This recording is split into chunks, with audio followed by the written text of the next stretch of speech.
वैसे तो आंखों को दान करना इस दुनिया में सबसे नेक काम माना जाता है, लेकिन कभी कभी कुछ ऐसी घटनाएं हो जाती हैं जो इंसान को सोचने पर मजबूर कर देती हैं। ये कहानी भी कुछ ऐसी ही है। एक गांव में रानी नाम की लड़की अपनी माँ तुलसी और पिता राधे के साथ रहती थी। एक रात गांव में जोरों से बारिश हो रही थी। इस बीच रानी को बहुत तेज बुखार आया। ये देखकर तुलसी और राधे बहुत परेशान हो गए। तुलसी राधे से बोलती है, अजी आप कुछ करिए, रानी का बुखार तो उतर ही नहीं रहा। घर में जो भी दवाई थी सब दे दी। तुम चिंता मत करो तुलसी, मैं अभी गांव वाले डॉक्टर को लेकर आता हूँ। बस मैं यूं गया और यूं आया। ऐसा कहकर राधे डॉक्टर को लेने चला जाता है। उधर रानी बुखार की वजह से तड़पने लगती है। माँ, मुझे बहुत तेज शरीर पे दर्द हो रहा है और मेरा सर भी फटा जा रहा है, कुछ करो माँ। रानी की बात सुनकर तुलसी बोलती है, तो चिंता मत कर बेटी, तेरे पिताजी गए हैं डॉक्टर को लेने, बस वो आते ही होंगे, फिर सब ठीक हो जाएगा। थोड़ी देर बाद राधे वापस आ जाता है। उसके साथ कोई डॉक्टर नहीं होता। ये देख तुलसी गुस्से में आ जाती है और राधे को डांटते हुए बोलती है, तुमसे कोई काम नहीं होता, डॉक्टर भी ना ला पाए, कहाँ थे अब तक? ये सुन राधे बोलता है, मैं गया था तुलसी डॉक्टर के पास, लेकिन वो गांव में नहीं है और बारिश इतनी तेज है कि अभी हम गांव से बाहर भी नहीं निकल सकते। लेकिन अब हम क्या करेंगे? रानी की हालत तो खराब होती जा रही है। तभी रानी जोर से चिल्लाती है और बेहोश हो जाती है। राधे और तुलसी हैरान परेशान खड़े रह जाते हैं। अगली सुबह बारिश कम होती है और उनका पड़ोसी गोवर्धन एक डॉक्टर को लेकर आता है। डॉक्टर रानी को चेक करने के बाद, इसे तो दिमागी बुखार हुआ है, मैं इसके लिए कुछ दवाइयाँ लिख कर दे रहा हूँ, आप मंगाकर इन्हें खिला दो। तभी रानी को होश आ जाता है और वो बोलती है, माँ मुझे कुछ दिखाई नहीं दे रहा है, चारों तरफ अंधेरा ही अंधेरा है। डॉक्टर फिर से रानी को चेक करता है और बोलता है, लगता है बुखार की वजह से इनकी आँखों की रोशनी चली गई है, अब ये कभी देख नहीं पाएंगी। डॉक्टर की बात सुनकर सब तुलसी और राधे रोने लग जाते हैं और डॉक्टर से बोलते हैं, डॉक्टर साहब हमारे एक ही बच्चा है, कुछ करिए इसकी आंखें ठीक करिए, कोई रास्ता निकालिए। मैं आपका दर्द समझ रहा हूँ, लेकिन अब इसकी आंखें ठीक नहीं हो सकती। हाँ, अगर कोई आदमी अपनी आंखें दान कर दे तो हम उसको बदल सकते हैं। ऐसा कहकर डॉक्टर वहाँ से चले जाते हैं। फिर कई दिन निकल जाते हैं। आंखें न होने के कारण रानी दुखी रहने लगती है और एक दिन वो राधे से बोलती है, पिताजी मैं इस तरह से नहीं जी सकती, इससे अच्छा होता कि आप मुझे मरने देते, ऐसे अंधे रहने से मेरा मर जाना अच्छा है। रानी की बात सुनकर राधे बोलता है, ऐसा नहीं बोलते बेटी, मैं जल्दी ही कुछ करता हूँ। वैसे भी डॉक्टर ने कहा है कि आंखें बदलने से तू देख सकेगी, तू चिंता मत कर। ऐसा कहकर राधे वहाँ से निकल जाता है और अपने पड़ोसी गोवर्धन के पास जाता है। राधे को देख गोवर्धन बोलता है, क्या हुआ राधे भैया, परेशान लग रहे हो, क्या समस्या है?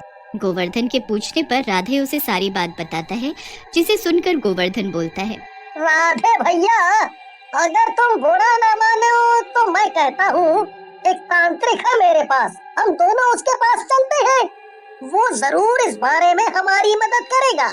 क्या बात कर रहे हो गोवर्धन, भला तांत्रिक हमारी मदद कैसे करेगा? ये सब अंधविश्वास है, मैं इन सब बातों को नहीं मानता। ऐसा कहकर राधे वहाँ से चला जाता है और घर आकर अपनी पत्नी को अपने और गोवर्धन के बीच हुई सारी बात बता देता है, लेकिन तुलसी कुछ नहीं कहती। अगली सुबह वो गोवर्धन के पास जाती है। अरे गोवर्धन भैया, मुझे ले चलो उस तांत्रिक बाबा के पास, मैं अपनी बेटी के लिए कुछ भी करूँगी। तुलसी की बात सुनकर गोवर्धन बोलता है, लेकिन भाभी अगर राधे भैया को पता चला तो वो मुझे मार डालेंगे। किसी को कुछ नहीं पता चलेगा गोवर्धन भैया, ये बात हम दोनों के बीच में रहेगी, आप बस ले चलो मुझे। फिर तुलसी की जिद के आगे गोवर्धन की कुछ नहीं चलती और वो तुलसी को लेकर बाबा के पास चला जाता है। बाबा तुलसी को देखकर कहता है, आओ बेटी तुलसी आओ, मुझे पता था तुम यहाँ आओगी। बाबा के मुंह से अपना नाम सुनकर तुलसी हैरान रह जाती है और बोलती है, अरे बाबा आप तो अंतर्यामी हैं, आप तो सब जानते हैं, मेरी समस्या का कुछ कीजिए। तुलसी की बात सुनकर बाबा हंसते हुए एक डिब्बा निकालता है और तुलसी को देता है और उसे खोलने के लिए बोलता है। तुलसी डब्बे को खोलती है और हैरान रह जाती है। बाबा इसमें तो किसी की आंखें हैं। बाबा आप धन्य हैं, आपने मेरी सारी समस्या को दूर कर दिया। जाओ तुलसी जाओ, इन आँखों को रानी बेटी को दे दो, वो फिर से दुनिया देख सकेगी। तुलसी खुशी खुशी आंखें लेकर घर पहुंचती है, लेकिन राधे किसी काम से कुछ दिनों के लिए शहर चला जाता है। तुलसी वो आंखें लेकर डॉक्टर के पास पहुंचती है। डॉक्टर भी रानी को आंखें लगा देता है। माँ माँ मुझे सब दिख रहा है, मेरी आंखें वापस आ गई माँ। फिर तुलसी मन ही मन बहुत खुश होती है और बाबा को धन्यवाद करती है। लेकिन उसी रात जब तुलसी और रानी सो रहे होते हैं, रानी एकदम से उठ जाती है। उसकी आंखों से खून बह रहा होता है। रानी अपने कमरे से निकलती है और गांव में चली जाती है। अगली सुबह गांव वालों को किसी आदमी की लाश मिलती है। अरे बाप रे, इस पंकज को किसने मारा, वो भी जानवरों की तरह, और देखो इसकी तो आंखें भी गायब हैं। फिर गांव वाले पंकज की लाश का अंतिम संस्कार कर देते हैं। उसी रात रानी फिर उठती है। उसकी आंखों से खून टपकने लगता है और फर्श पर गिर जाता है। रानी घर के बाहर जाकर बैठ जाती है, लेकिन इस बार तुलसी भी उठ जाती है और वो गिरे हुए खून का पीछा करने लगती है। तभी तुलसी को रानी दिखाई देती है और वो रानी को आवाज लगाती है, लेकिन रानी उसकी तरफ पीठ करके ही खड़ी रहती है। तुलसी रानी के पास जाती है और बोलती है, रानी क्या हुआ बेटी, यहाँ क्यों खड़ी है? तुलसी की बात सुनकर रानी की गर्दन तुलसी की तरफ घूम जाती है। रानी का चेहरा बहुत भयानक होता है, उसकी आंखों से खून टपक रहा होता है। ये सब देखकर तुलसी डर की वजह से वहीं बेहोश हो जाती है। अगली सुबह जब उसकी आंख खुलती है तो राधे उसके पास होता है। राधे के पूछने पर तुलसी रोते रोते उसे रात और उसके जाने के बाद हुई सारी घटना बताती है। मेरी बेटी को बचा लो राधे, मेरी वजह से वो ना जाने किस मुसीबत में पड़ गई है, बचा लो उसे। फिर राधे गांव वालों और तुलसी को लेकर तांत्रिक के पास पहुंचता है। वहां उसका पड़ोसी गोवर्धन पहले से ही मौजूद होता है। रानी को उन दोनों ने एक पेड़ से बांध कर रखा होता है। गांव वालों को देखकर तांत्रिक बोलता है,